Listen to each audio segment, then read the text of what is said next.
অনুরোধ করব মূল্যবান কিছু বক্তৃতা, মূল্যবান কিছু উপদেশ আমাদের জন্য প্রদান করার জন্য।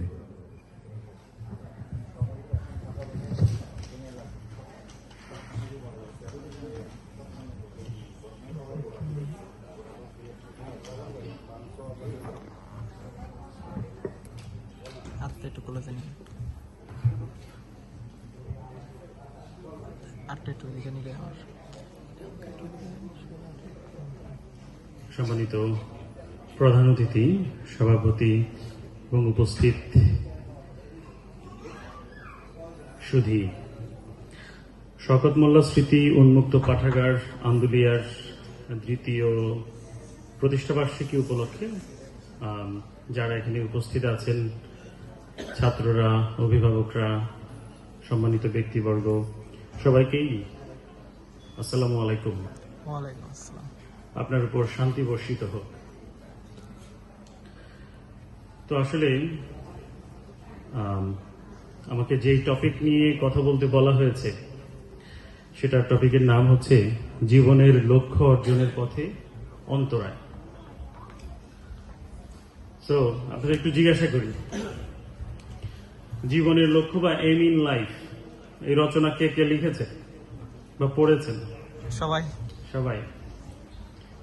তো সেই জীবনের লক্ষ্য যারা একটু সিনিয়র হয়েছেন, লক্ষ্যের মধ্যে কতটুকু পৌঁছাতে পেরেছেন? কার কার লক্ষ্য মিলে গেছে? সিনিয়র যারা, অভিভাবক যারা, তাদেরকে জিজ্ঞাসা করছি। আচ্ছা, গুড, খুব অল্প, তাই না? তো বর্তমানে যারা এখনো লক্ষ্য নির্ধারণ করছেন, তাদেরকে কেন্দ্র করেই আজকের আলোচনা। আসলে আপনি কি হতে চান? আমরা জীবনে কিন্তু সবসময় এই প্রশ্নটা নিজেকে করেছি, কখনো না কখনো, ছোটকালে হোক, কখনো বড় হয়ে হোক, যে জীবনের লক্ষ্য কি হবে। আপনি কি ডাক্তার হতে চান, ইঞ্জিনিয়ার হতে চান, ইউনো হতে চান, শিক্ষক হতে চান, বা বর্তমানে সমন্বয়ক হতে চান, বা প্রধানমন্ত্রী হতে চান, বিদেশে যেতে চান, বা সেখানে গিয়ে ডিশিং ওয়াশিং করতে চান? তো আসলে লক্ষ্যটা কি? এবং এই যে ভাবনা যে আমি কি হব, এই ভাবনাটা ক্লিয়ার হওয়া খুব প্রয়োজন, যে what do I want from my life. এটা ছোট গল্প বলি। এক লোক এক দরবেশের শিষ্য হয়েছে, দরবেশকে খুব সেবা যত্ন করছে। 1 বছর যায়, 2 বছর যায়, দরবেশ তো বুঝতে পারছে যে শিষ্য আমার সাথে এসছে, কিছু না কিছু সে চাইবে। কিন্তু শিষ্য খুব ধৈর্য ধরে 1 বছর, 2 বছর, 3 বছর কিছু আর চায় না, সেবা করে যত্ন করে যাচ্ছে, কাজ করে যাচ্ছে। অনেক বছর যাওয়ার পর দরবেশের মনে হলো, না, এবার তাকে কিছু দেওয়ার মতো হয়েছে। ডেকে পাঠালো তাকে যে আসো। সে যখন কাছে আসলো, তো বললো যে তুমি তো অনেকদিন সেবা যত্ন করলা, কিছু তো চাইলা না, তো তুমি আমার কাছে একটা জিনিস চাও। তো বলে যে একটা? বলে যে হ্যাঁ একটা। একটার বেশি কিন্তু চাইবা না, শর্ত একটাই, যে কোনো একটা কিছু চাইবা। তো সে তখন চাইল যে 7 মহলা বাড়িতে সোনার পলঙ্কে, খেয়াল করবেন কিন্তু, 7 মহলা বাড়িতে সোনার পালঙ্কে নাতি পুতি পরিবেষ্টিত অবস্থায় আল্লাহর নাম জপতে জপতে মারা যেতে চাই।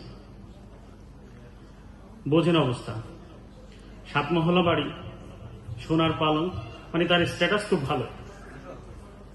নাতি পুতি মানে সে দীর্ঘ জীবন চাচ্ছে, সুস্থ দীর্ঘ জীবন চাচ্ছে। আবার আল্লাহর নাম জপ করতে করতে মারা যেতে যাচ্ছে, মানে পরকালও তার সে।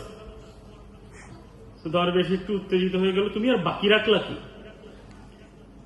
চাওয়াটা আমার একটাই, বেশি কিছু না। তো আসলে চাইতে জানলে ওই একটা দিয়েই চাওয়া যায়। তো আপনাকে আসলে ঠিক করতে হবে চাওয়াটা কি। আবার জীবনের লক্ষ্য আর আকাশ কুসুম কল্পনা কিন্তু এক না। কিরকম?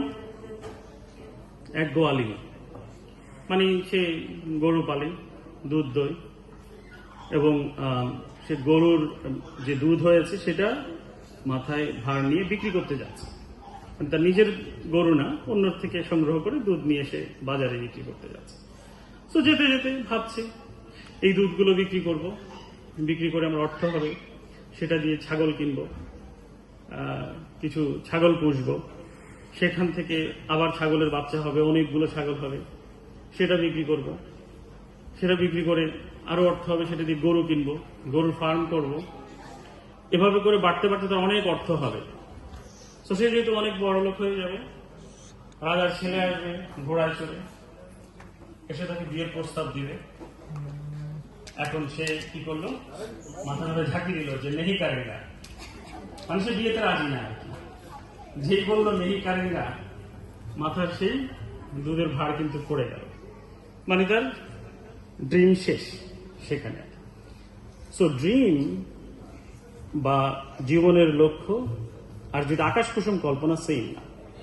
আপনার বয়স 40 হয়ে গেছে, 45 হয়ে গেছে, হঠাৎ মনে হলো ইউনো সাহেবের খুব পাওয়ার, যা বলে তাই হয়, আমি এখন ইউনো হতে চাচ্ছি, হবে?